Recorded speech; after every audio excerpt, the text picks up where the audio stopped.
The dog was brought to the hospital to say goodbye to its owner, who had been in a coma for a very long time. The hospital room was silent. Only the steady beeping of the machines broke the oppressive stillness.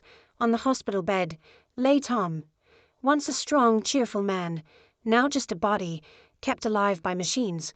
The doctors had said there was no hope. Tomorrow the family had to make the hardest decision. Max, a white Labrador, was let into the room. He was usually calm, but something was different this time. He didn't run happily to his owner, like he always did. Instead, he slowly walked up to the bed and stared at Tom's face. "Go on, Max," Tom's wife, Kate, whispered. "Say goodbye." But Max had no intention of saying goodbye. He gently nudged Tom's hand with his nose, then rested his head on his chest. He didn't move, didn't wag his tail, didn't whimper. He just lay there, as if waiting for something.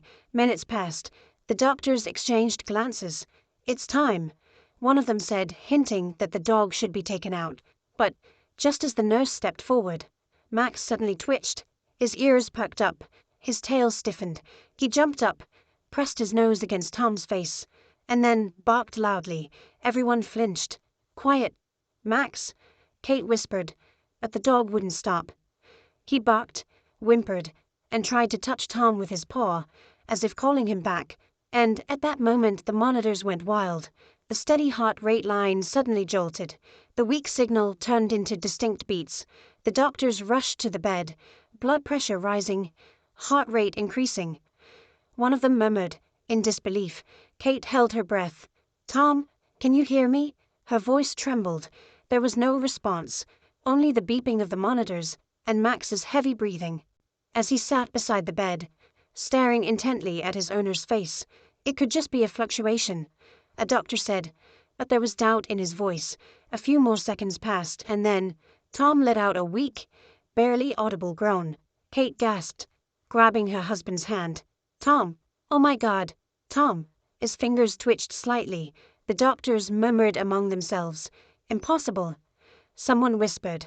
Max licked his owner's cheek again, wagged his tail and whimpered, as if urging him to wake up completely. And then Tom took a breath, a deep, conscious breath.